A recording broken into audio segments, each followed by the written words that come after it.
나무붓다야. 한국 불교의 아름다움 시청자 여러분 안녕하십니까?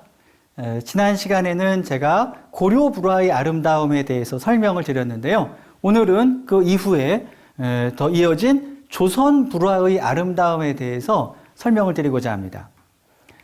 조선 불화는 흔히 고려 불화와 비교해서 다소 예술적인 가치가 또는 예술적인 수준이 좀 떨어지는 것이 아닌가, 이런 평가를 과거에 많이 받아왔습니다.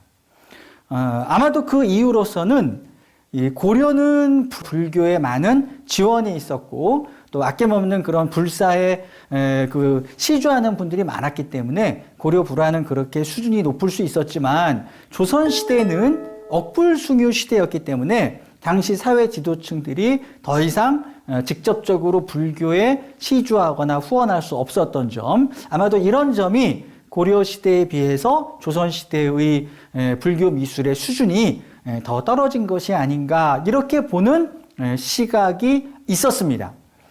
실제로 언뜻 보실 때에는 조선 불화의 색감은 고려 불화의 은은하고 좀 세련된 색감에 비해서 더 막 녹색, 빨간색 이런 색들이 더 톡톡 튀는 듯한 그런 느낌이 들고요. 그 다음에 부처님의 어떤 인체를 표현한 방식을 보더라도 고려 불화 속의 부처님은 인체의 어깨와 팔의 위치라든가 앉아있는 발의 모습을 표현한 시선의 각도라든가 이런 것들이 굉장히 사실적이고 실제 어떤 사람의 모습을 잘 반영하고 있는 거에 비해서 조선 불화 속의 부처님은 바라보는 각도에서 볼 때 결과부주한 발의 모습을 보는 각도도 실제와는 좀 다른, 어떻게 보면 공간이 좀 이질어진 듯한 그런 공간 속에 그려진 것 같은 그런 느낌이 들어서, 이거는 언뜻 보면 이 대생 실력도 좀 떨어지는 사람의 그림인 것 같다, 이런 생각도 하게 됩니다. 그래서 과거에는 불화를 그리시는 분들이 조선 불화보다는 주로 이 고려 불화를 어떻게 재현할 것인가 라고 하는 거에 굉장히 집중하고, 그런 것이 가장 중요한 문제이기도 했었습니다. 그러나 지금은 많은 연구를 통해서 조선 불화는 조선 불화만의 독특한 아름다움이 있다, 이런 부분을 차츰 밝혀지게 되었습니다. 오늘 수업에서는 이제 그런 부분을 여러분께 좀 소개해 드리고자 합니다. 자, 이 고려 불화가 언뜻 볼 때 더 은은하고 세련된 색채, 그리고 인체의 모델링이 더 사실적이었던 이유는, 고려 불화는 원래가 멀리서 보는 그림이 아니라 가까이서 보는 그림이었고요. 그리고 밝은 데서 보는 것이 아니라 촛불을 켜놓고 어두운 곳에서 보는, 그래서 부처님과 내가 1대1로 만나서 좀 은밀한 공간에서 이렇게 기도할 수 있는 그런 분위기 속에서 바라보도록 만들어진 그런 그림이었습니다. 자, 그런데 억불숭유 시대인 조선시대가 되면 그런 자그마한 또는 가족 단위로, 개인 단위로 갈 수 있는 그런 절들이 전부 정책적으로 없어지게 됩니다. 동네에도 여러 개의 절이 있어서 마을 주민들이 나뉘어 갈 수 있었는데, 그런 동네에서의 절을 다 없애고 하나만 남겨놨다가, 그 다음에는 구 안에 하나 남겨놨다가, 시 안에 하나 남겨놨다가, 나중에는 도 안에, 나중에는 다 없애버리고 몇 군데만 절을 놔두는 그런 강한 불교 탄압 정책으로 인해서 많은 절들이 없어지게 된 것입니다. 자, 그러다 보니까 더 이상 1대1로 부처님을 조용히 만날 수 있는 그런 공간은 사라지게 되고, 대신에 몇 개 안 남은 절에 가서 수많은 불자들이 함께 가서 예불을 드리는 그런 공간으로 바뀌게 되는 것입니다. 바로 지금의 법당의 모습과 굉장히 유사하다고 할 수 있습니다. 지금도 우리가 법당에서 많은 불자님들이 함께 모여서 예불 드리고 또 스님의 설법도 듣고 하는 그런 공간인데요. 이런 공간은 고려 시대의 개념과는 다르게 일대다, 즉 부처님 한 분과 수많은 중생이 함께 부처님을 만나는 공간으로 이제 바뀌게 되었다, 이런 뜻입니다. 자, 그러다 보니까 과거에 좀 어둑하면서 이렇게 그 은은한 빛깔을 내는 그런 불화들은 촛불 속에서는 굉장히 더 반짝반짝거리면서 그런 그 아름다움을 뽐낼 수 있지만 지금처럼 환한 공간, 넓은 공간에서 그런 은은한 빛깔의 불화는 더 이상 잘 보이지 않는 불화가 될 수밖에 없는 것입니다. 그리고 인체 모델링을 풍부하게 사실적으로 해 놓았을 때는 정면에서 볼 때는 이 부처님 참 잘 그려진 상호가 원만한 부처님이구나 하고 우리가 알아볼 수 있지만 이제는 바로 앞에서 1대1로 부처님을 만나는 것이 아니라 여러 사람이 흩어져서 어떤 사람은 가까이서 부처님을 올려다 봐야 되고 어떤 사람은 오른쪽 구석에서 옆에서 비스듬하게 봐야 되고 어떤 사람은 왼쪽 구석에서 비스듬하게도 부처님을 바라봐야 하는 그런 상황이 만들어진 것입니다. 자, 그런데 앞에서 볼 때만 잘 그려진 그림이라면 옆에서 볼 때는 아이고 오늘은 내가 늦게 왔더니 옆자리에 앉아가지고 부처님이 저 앞에 있는 사람만 보고 나는 안 보고 계시네. 에이 나는 그러면 예불 다음날 해야 되겠다. 이럴 수도 있는 거죠. 그래서 어느 한 군데에서 보는 완벽함을 해체시켜서 어떤 각도에서 봐도 마치 나를 보는 것 같은 또는 어떤 각도에서 보든 비슷한 부처님의 이미지를 느낄 수 있도록 만든 것이 바로 조선 불화입니다. 그렇기 때문에 더 색채를 환하게 만들어서 멀리서 봐도 금방 눈에 띌 수 있도록 만들고 어느 각도에서 봐도 균일한 부처님의 모습을 볼 수 있도록 배려한 그런 불화이기 때문에 바로 그런 독특한 조선시대의 예불 방식, 이것도 역시 억불숭유의 영향이기는 하지요. 그러나 억불숭유의 영향으로 예술적인 수준이 떨어진 것이 아니라 그 상황에 맞게 예술의 어떤 그 표현 방식이 바뀌었다. 이렇게 보시는 것이 조선 불화를 바라보는 올바른 시각이다라는 것을 우선 먼저 말씀드리고 싶습니다. 자, 그 다음에 조선시대의 불화는 고려시대와는 다르게 굉장히 크고 더 다양한 존상들이 등장하는 지금 우리가 흔히 후불탱화라고 부르는 그런 장르의 불화들이 많이 그려지게 됩니다. 이 작품은 탱화는 아니고, 즉 다시 말해서 그려서 건 그림은 아니고 벽 자체에 그린 그런 그림인데요. 아주 드물게 남아있는 벽화이기도 합니다.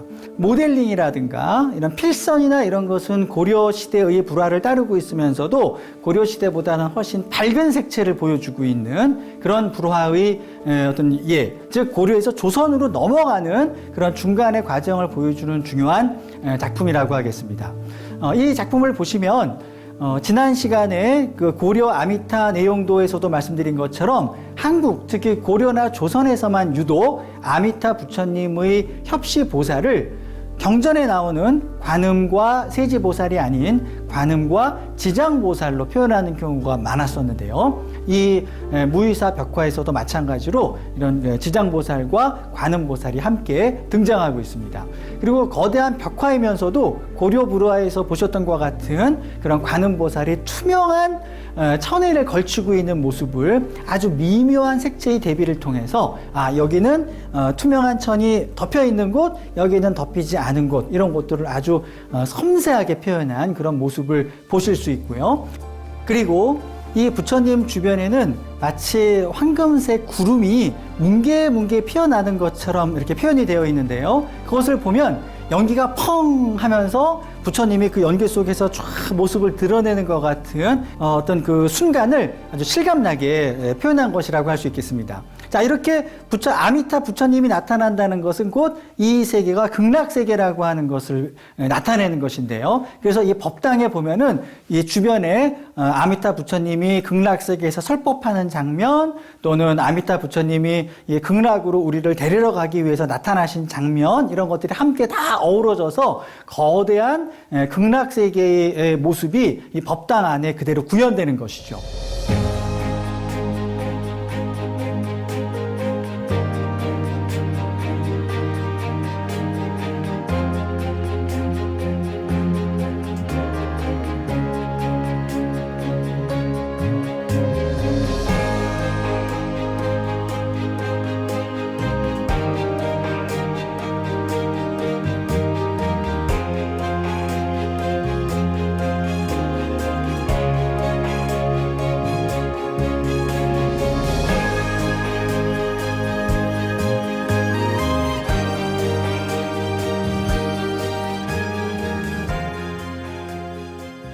이렇게 강진 무의사 후불 벽화를 보시면 구도가 약간은 고려불화와 같은 그런 그 구도를 보이고 있습니다. 그 중간 단계에 있었기 때문에요. 그래서 부처님이 맨 위에 계시고 관음과 지장보살은 이 앞쪽, 그러니까 아래쪽에 이렇게 서 계신 걸 볼 수 있는데요. 점차 이런 후불탱화가 발전하면서 고려시대와는 다르게 옆에 보살들이나 또는 10대 제자분들의 모습들이 부처님의 머리 부분을 넘어서 완전히 부처님을 감싸는 형태로 배치되는 것이 고려시대와는 다른 조선 불화 구도의 특징입니다.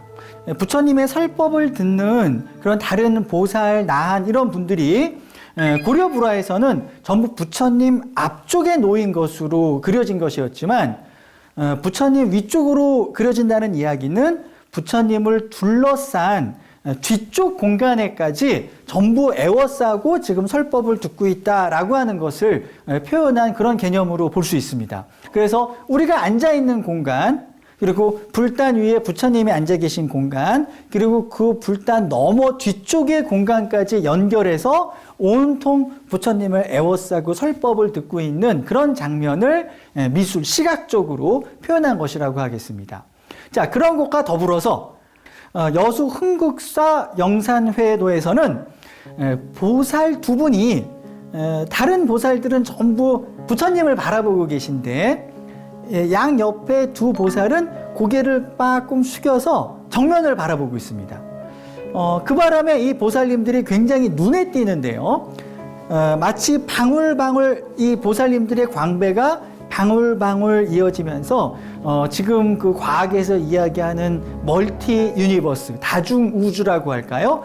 거품처럼 여러 우주가 공간에 쭉 늘어져 있는 가운데 두 보살이 우리를 딱 바라보고 있는 것을 통해서 마치 이 불화 속에 있는 존재들이 그 불화를 바라보고 있는 우리들을 인식하는 것 같은 그런 느낌, 그걸 통해서 마치 불화 속에서 우리를 정말로 바라보고 있는 것 같은 느낌, 그리고 그런 느낌을 통해서 우리가 불화로 빨려 들어가는 느낌. 지금 불화 속의 공간과 불화를 바라보고 있는 우리들의 공간이 별개의 공간이 아니라 완전히 하나로 이어진 공간이라는 것을 보여주는 그런 시각적 장치라고 하겠습니다. 과연 왜 이런 후불탱화가 등장하게 되었을까라고 하는 것을 곰곰이 생각해 볼 필요가 있습니다. 자, 원래는 이런 부처님 뒤에, 불상 뒤에 그림을 그려지는 것이 일반적인 일은 아니었습니다. 자, 중국의 경우를 한번 살펴보겠습니다. 당나라 때 남아있는 그 중국의 법당 내부를 보시면은요, 후불탱화라는 것은 없습니다. 대신에 부처님 뒤에 무엇이 있는가 살펴보시면, 그렇죠. 바로 부처님 뒤에 꼭 있어야 하는 광배가 자리 잡고 있습니다. 어떻게 보면 후불탱화라고 하는 것은 광배를 대신해서 그림을 그려넣기 시작한 것에서 시작된 것입니다. 그런데 중국이나 일본은 늘 부처님 뒤에 반드시 광배를 세웠기 때문에 조선시대와 같은 그런 후불탱화가 발전할 기회가 별로 없었습니다. 자, 그런데 왜 조선은 분명히 표현되어야 하는 광배를 치우는 대신에 왜 후불탱화라는 것을 걸게 되었을까요? 이것도 역시 억불숭유 정책과 연관이 있는 것으로 생각이 됩니다. 왜냐하면 원래 법당에는 큰 불상을 모셔야 되는데 억불숭유 시대가 되다 보니까 불상을 아예 못 모시게 한다든가 설령 모시더라도 생각만큼 크게 만드는 것을 금지했던 것입니다. 그래서 조선시대의 불상들을 이렇게 복장을 조사해 보시면은 이런 그 왕실에서 누군가가 참여해서 이런 그 불상 조성이 이루어진 것을 알 수 있는데요. 보통 사람들은 금을 쓸 수 없다 보니까 어떻게든 왕실과 연을 닿아서 나라에서 법으로 말리는 것이지만, 왕실에 이분이 참여해서 하시는 거니까 이 일은 좀 봐주시오. 아마 이러면서 결국은 불사를 어떻게든 이뤄내기 위해서 이런 왕실의 가족들을 끌어들였던 것이 아닌가, 이렇게 생각이 됩니다. 실제로 조선시대 불상 중에서도 광배가 있는 불상이 있습니다. 남양주 흥국사의 대웅전에 모셔진 이 부처님들 경우는 아주 크고 화려한 광배를 가지고 계신데요. 역시 광배가 있으면 그 뒤에는 불화가 그려지질 않습니다. 왜냐하면 불화를 그려봤자 어차피 광배에 의해서 가려서 안 보일 것이기 때문에 광배가 있으면 불화는 필요가 없는 것이죠. 후불탱화는 사실은 광배를 대신해서 그려진 것이라는 것을 분명히 알 수 있습니다. 여러분이 야구장 가보시면 관객들이 멀리서 보다 보니까 야구 선수가 안 보이지 않습니까? 그래서 어떻게 하죠? 큰 전광판이 따로 있죠. 그래서 카메라가 클로즈업해서 그 선수들을 비춰주지요. 그거랑 같은 것입니다. 부처님이 실제 야구 선수라면 지금 후불탱화 속에 비춰진 그림은 바로 전광판 속에 보이는 확대된 부처님의 모습이다라고 하는 것입니다. 자, 조선시대에는 이렇게 억불숭유 정책 때문에 불교 의례에 제약이 가해지자 광배를 없애는 대신에 이 후불탱화라고 하는 큰 불화를 거는 것으로서 이런 그 문제를 해결하려고 했고, 우리는 그 덕분에 이런 그 후불탱화라고 하는 독특한 예술 장르를 개척할 수 있었던 것입니다. 자, 그래서 우리는 이 광배를 대신한 후불탱화가 그만큼 이제 불교 의례에서 굉장히 중요한 역할을 하게 되었다라고 하는 것을 이제 아시게 되셨을 것입니다. 자, 그러면 이런 그 일대다, 아까 말씀드렸던 것처럼 여러 사람이 부처님을 만나는 이런 그 독특한 조선시대의 상황을 보여주는 가장 대표적인 예로서 저는 영산제라고 하는 독특한 조선시대의 불교 의례를 보여드리고 싶습니다.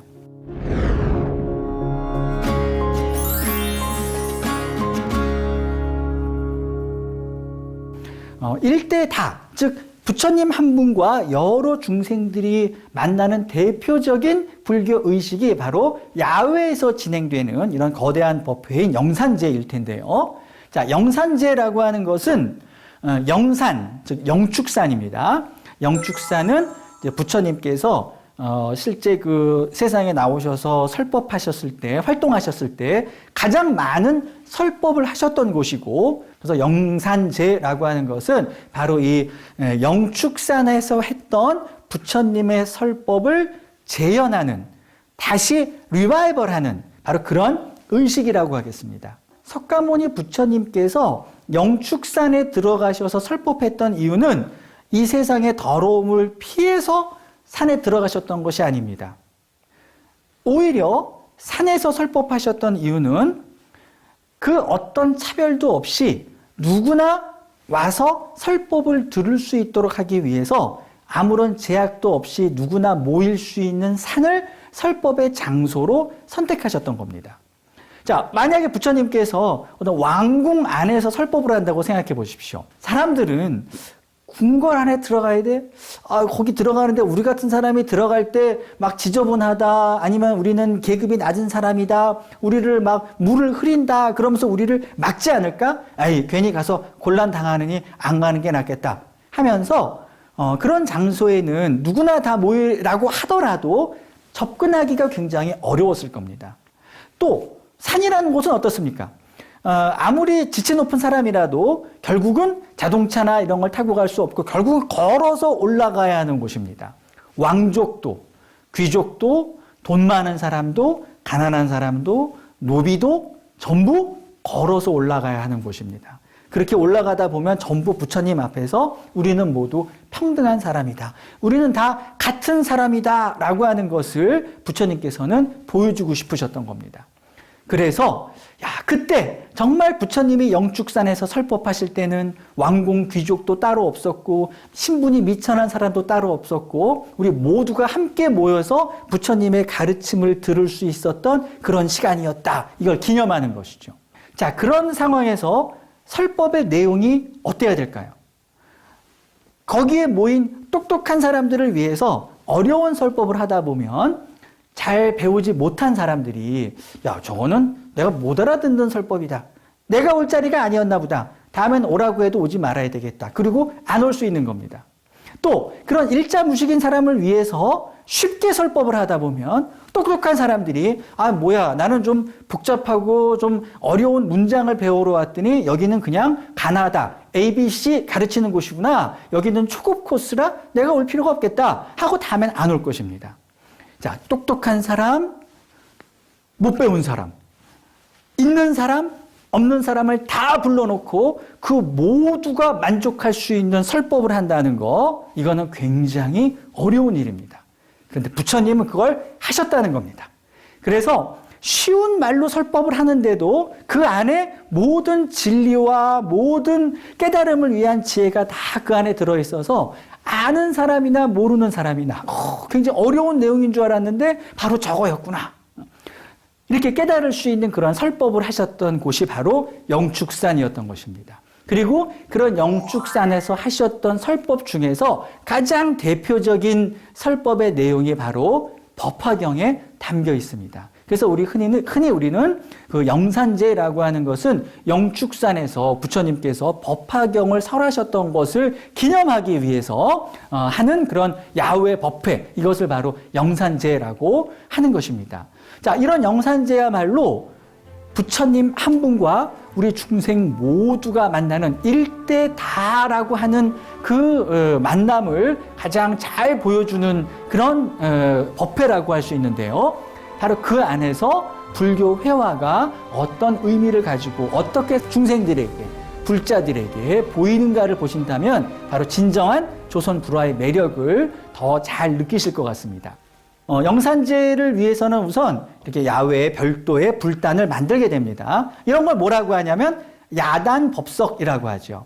야단, 바깥에 단을 만들어서 법석, 법을 설하는 자리를 만든다, 이런 뜻입니다. 부처님은 일체의 차별이 없이 모든 사람들이 다 모이게 하셨어요. 그러다 보니까 이렇게 막 조용히 얌전히 앉아서 기다리는 그런 분들도 있었겠지만 막 들떠가지고 와서 막 김씨 아저씨 그래 뭐 최근에 뭐 딸이 뭐 시집 갔다며, 그래 뭐 아들이 장가 갔다며, 아들이 뭐 취업했다면서 막 떠들고 막 그런 장면이 막 상상이 되시죠. 그러니까 사람들이 아마도 뭔가 시끄러운 일이 벌어지면 아니 어디서 야단 법석이 열렸냐, 왜 이렇게 시끄러워, 이런 말이 아마 야단 법석은 곧 시끄럽다, 이런 이야기가 된 것이 아닌가. 바로 그 안에도, 이 야단법석이라는 표현 안에도 부처님이 모든 사람을 다 불러 모으셨다라고 하는 그런 중요한 의미가 담겨 있다고 하겠습니다. 자, 이렇게 막 부산하게 야단법석을 준비하는 동안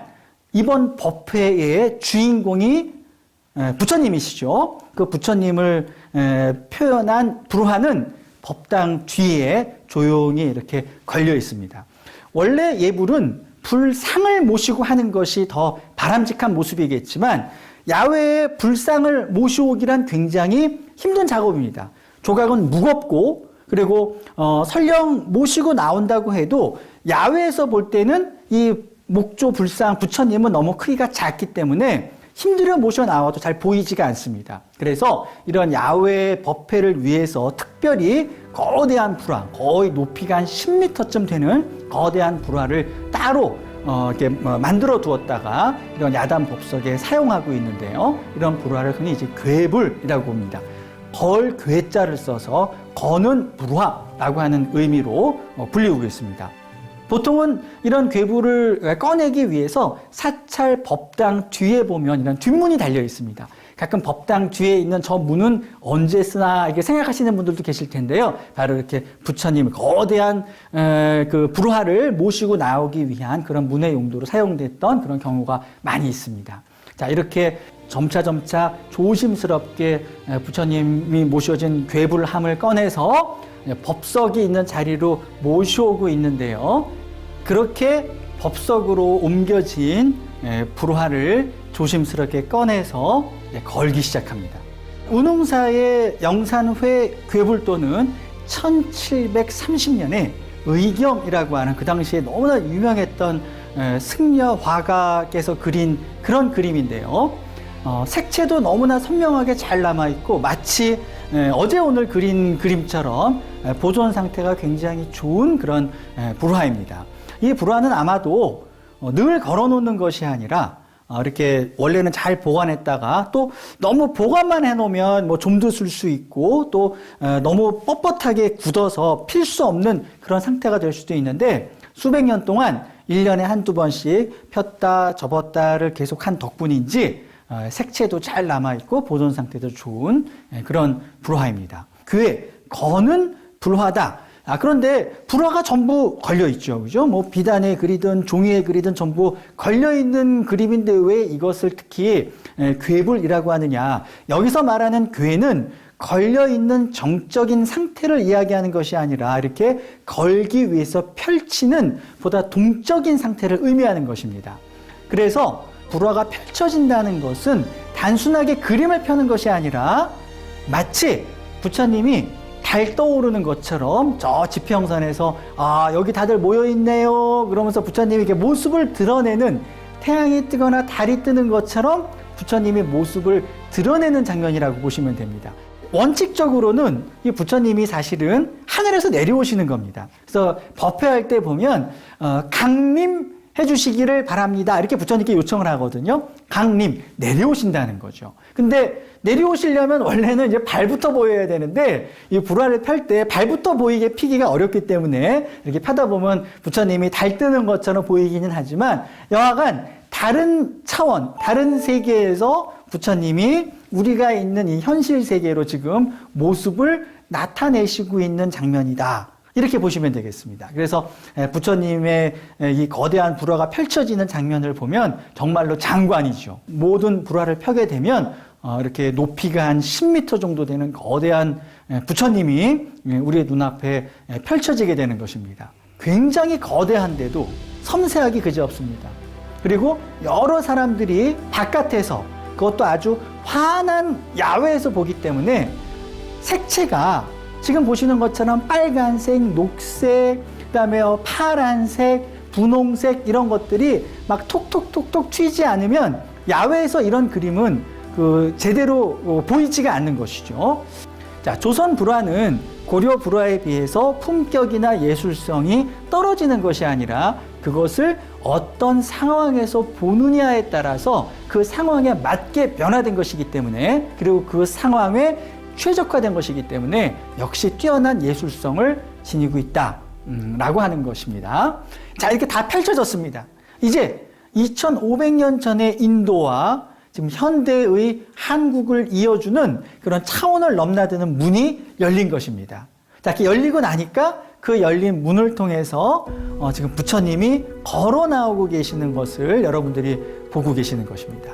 부처님의 발을 보면 이렇게 살짝 미끄러지듯이 걸어 나오는 모습이라는 것을 알 수 있습니다. 자, 이런 걸 통해서 이 당시의 불화라고 하는 것은 그저 걸려 있고 그냥 그림을 보면서 예불을 드리는 것이 아니라 많은 사람들이 모여서 부처님을 정말 이 자리에 영축산 설법을 재현하기 위해서 이 자리에 다시 모시고 싶습니다 라고 하는 염원을 이런 법회를 통해서 염원을 가득 키우고 그 염원을 모아서 불화가 열리고 그 열린 그 불화의 공간을 통해서 부처님이 정말로 강림하시는 우리를 위해서 열렬히 부처님의 설법을 다시 듣고자 하는 그런 염원을 들어주시기 위해서 그런 차원을 넘어서 걸어 나오는 부처님을 묘사한 것이기 때문에 이런 그림들은 정적인 것이 아니라 다이나믹하고 그리고 우리 앞에 정말로 펼쳐지는 어떤 세계를 묘사한 그림이라는 거 이런 걸 보시고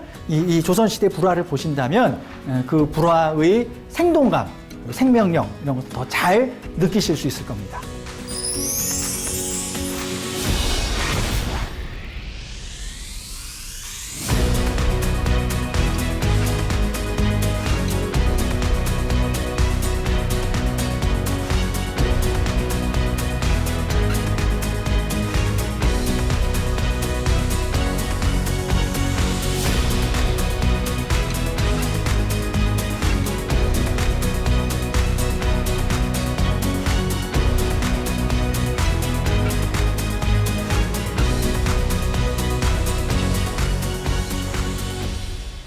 아까 야단법석은 굉장히 시끄럽다고 하지 않았습니까? 실제로 이런 그 영산제에 가서 저 같은 경우는 이런 그 부처님 불화를 사진에 담기 위해서 가서 이렇게 기다리고 있다 보면 이 분들이 막 떠들고 있습니다. 개인적인 이야기하고 오랜만에 만난 친구들끼리 막 이야기하고 자 그런데도 부처님의 그려진 거대한 불화가 쫙 펼쳐지면 그 모여있는 사람의 형형색색의 색깔보다 저 불화 속에 형형색색 드러나는 색채가 더 강렬하기 때문에 그 누가 시키거나 부탁하지 않아도 떠들던 분들도 야 저기 뭐냐 그리고 불화를 탁 보면서 집중하게 되고 할 말을 잊고 그 불화에 집중하는 것을 보면서 아, 이게 바로 조선 불화의 힘이구나. 그때 만약에 금박에 박혀있지만 햇빛에서는 보이지도 않는 고려 불화 스타일의 그림이 올라간다면 아무도 불화가 올라가고 있다는 것을 눈치채지 못할 것입니다. 그래서 조선 불화는 조선시대의 상황에 최적화된 그런 불화이다. 자, 그것과 더불어서 이제 보는 각도가 다양해졌습니다. 불화를 보시면 언뜻 볼 때는 부처님이 앉아 계신 모습이 굉장히 인체가 왜곡되어 있고 뭔가 형태가 잘 맞지 않는 것 같지만 이 불화를 정면에서 볼 때와 옆에서 볼 때나 또 반대쪽 옆에서 볼 때나 어떻습니까? 부처님의 모습은 별로 변하지 않습니다. 어디서 볼 때나 똑같은 부처님의 모습. 그래서 내가 나는 오늘 가운데 앉았어. 나는 옆에 앉았어. 이런 게 없이 어디에 앉아서든 마치 가운데 앉아서 부처님을 볼 때와 똑같은 느낌으로 부처님을 볼 수 있다는 거. 이게 조선 불화의 어떤 기하학적인 매력이고 아름다움이라고 하겠습니다. 또 다른 예를 보여드릴까요? 내소사 괴불인데요. 역시 아주 대표적인 괴불 중에 하나입니다. 자, 이 괴불도 방금 보신 거는 이제 앉아있는 부처님이셨는데 이렇게 내소사 괴불처럼 서 계신 경우에도 그것을 약간 비스듬한 왼쪽에서 바라보거나 또는 반대쪽 오른쪽에서 바라보거나 부처님의 모습은 거의 비슷한 변화하지 않는 마치 나를 내려다보고 계시는 것 같은 그런 느낌을 받게 되는 것이죠. 자, 그래서 이런 어디서 봐도 부처님이 나를 바라보고 계시는 것 같은 이런 느낌은 왜 오는 것일까? 그 비밀에는 역원근법이라고 하는 것이 있습니다. 우리가 알고 있는 원근법이란 것은 가까운 것은 크게 보이고 멀리 있는 것은 작아 보이는 게 우리가 알고 있는 일반적인 원근법이죠. 그런데 불화뿐만이 아니라 동양화에는 역원근법이라고 해서 가까이서 보는 게 오히려 작고 멀리서 보이는 것을 크게 그린 그런 그림들을 많이 보실 수 있습니다. 언뜻 볼 때는 한국 사람들은 과거에 원근법도 몰랐나 보다. 왜 가까이 있는 게 더 작아 보이고 멀리 있는 게 더 커 보이는가? 마치 이것을 어떤 실력의 어떤 차이로 보실 수도 있습니다. 자, 그런데 지금 제가 소개해드리는 이 김강용 작가의 그림처럼 벽돌이 툭툭 튀어나와 있는 모습을 보실 수 있죠. 근데 그 벽돌을 자세히 보시면 앞쪽이 더 튀어나와 있는 부분인데도 살짝 좁고 뒤쪽으로 가면 오히려 더 넓어지는 걸 보실 수 있습니다. 자, 이건 왜 이렇게 그려져 있는가? 이 그림은 앞에서 정지된 상태에서 볼 때는 이 그림의 의미를 알 수가 없습니다.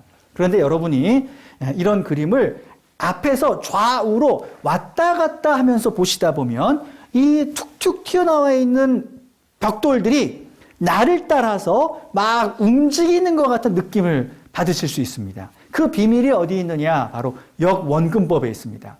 동양의 화가들은 가까이서 보면 크고 멀리서 보면 작아진다는 원근법의 원리를 몰랐던 것이 아니라 역원근법으로 그려놓으면 어디서 봐도 마치 내가 보는 곳이 정면인 것 같은 그런 느낌을 준다는 거, 바로 그것을 굉장히 중요하게 생각했던 것입니다. 그래서 조선시대의 불화들은 이런 사람의 인체를 정상적인 원근법상에 묘사한 것이 아니라 뒤가 오히려 벌어지는 역원근법의 형태의 공간 안에 인체를 재구성함으로써 마치 이런 역원근법에 의해서 어느 각도에서 봐도 정면인 것 같은 이런 느낌을 강조하는 그런 인체 표현인 것입니다. 그래서 이것은 화가의 실력이 없어서가 아니라 인체가 어떻게 생겼는지를 몰랐기 때문이 아니라 이런 독특한 기하학적인 원근법을 적절하게 구사하기 위한 뛰어난 예술적 감각이었다라고 하는 것입니다.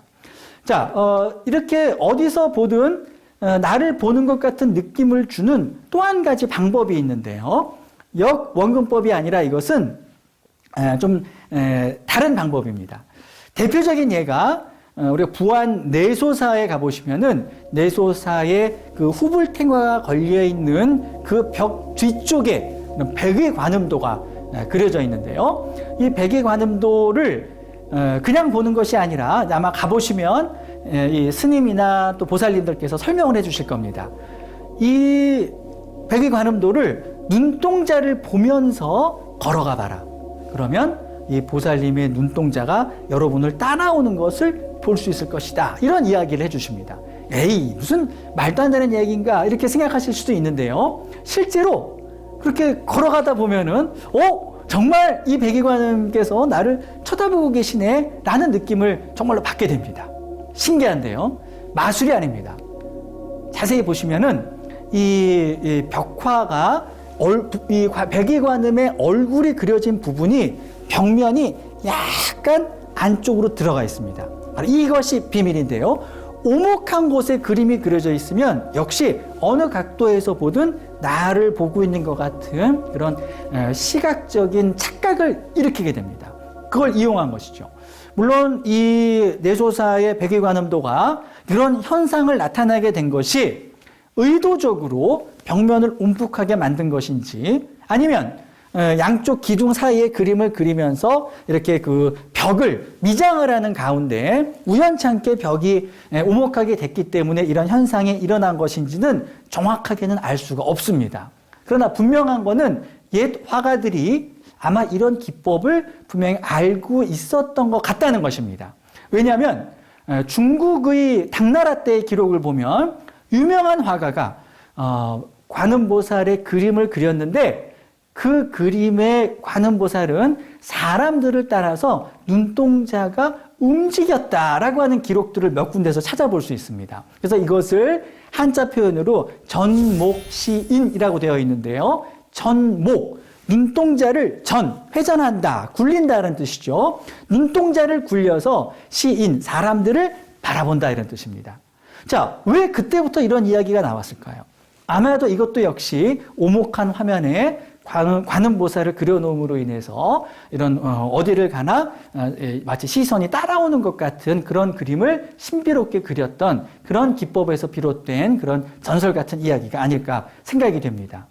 자, 이렇게 눈동자가 우리를 따라다니고 어떤 각도에서 보더라도 부처님이 나를 보시는 것 같은 이런 기법들이 왜 중요할까요? 조선 불화의 미학을 월인천강의 미학 이렇게 부르고 싶습니다. 월인천강이라고 하는 것은 달빛이 1000개의 강에 비친다 이런 뜻입니다. 그 강이 크든 작든 아니면 그 강의 물이 깊든 얕든 달빛은 똑같이 골고루 비춰준다는 것입니다. 그것이 흙에 그냥 고여있는 고인물이든 호수의 물이든 바닷물이든 어디에든 달빛은 똑같이 비춘다는 것입니다. 자, 이것이 무엇을 의미하는가? 바로 부처님의 자비와 부처님의 가르침이 모든 중생들에게 똑같이 내려지고 있다는 것을 비유적으로 표현한 것입니다. 아까 부처님께서 법화경에서 그런 수많은 지식인들로부터 일자무식인 사람까지 다 불러놓고 그 모두가 공감할 수 있는 설법을 해주셨다고 했는데요. 그리고 그것이 법화경의 가장 큰 매력이라고 말씀드렸는데요. 바로 그런 부분을 시각적으로는 어떻게 표현할 수 있을까요? 그 부처님이 모든 중생들에게 골고루 똑같이 모든 사람이 다 알아들을 수 있는 설법을 해주셨다라고 하는 것을 시각적으로 미술로 표현한다는 것은 굉장히 어려운 일이었을 것입니다. 어디서 보든 부처님이 다 나를 보는 것 같은 느낌. 이게 바로 기존의 불교와는 다르게 모든 중생들이 다 함께 부처님께 다가갈 수 있는 조선시대 불교의 특징이었고 그런 조선 불교의 특징을 가장 잘 담아낸 불교 미술이 바로 이 영산회 괴불도가 아닌가 이렇게 생각이 됩니다. 자, 이렇게 조선 불화에 사용된 다양한 시각 효과는 단순하게 사람들을 놀라게 하거나 또는 단순하게 아름답게 보이기 위해서만 적용된 시각 효과가 아니었습니다. 이런 시각 효과는 분명히 부처님의 말씀을 더 잘 사람들에게 전달하고 더 직관적으로 그런 말씀을 느낄 수 있도록 만들기 위한 목적을 가지고 있었습니다. 즉, 부처님의 말씀은 누구에게나 똑같이 공평하게 부처님의 가피가 내려지고 있고 누구나 다 부처님께 다가갈 수 있다라고 하는 바로 대승불교의 가르침을 효과적으로 전달하기 위해서 이런 시각 효과가 사용되었던 것입니다. 앞으로의 불교 미술도 마찬가지로 다양한 효과를 이용하고 다양한 판타지를 사람들에게 불러일으킬 수 있는 그런 미술로 나아가되 단순히 현혹하는, 단순하게 눈에 띄는 용도가 아니라 정말 부처님의 말씀을 더 잘 전달할 수 있는 용도의 미술이라면 그런 얼마든지 다양한 변화가 가능하지 않을까 이런 생각을 해보게 됩니다. 어린 천강, 이것이야말로 억불숭유 시대의 조선시대의 예술가들이 그 문제를 해결할 수 있는 가장 뛰어난 대안이고 해결책이었습니다. 오늘 강의도 들어주셔서 대단히 감사합니다. 다음 시간에 뵙겠습니다.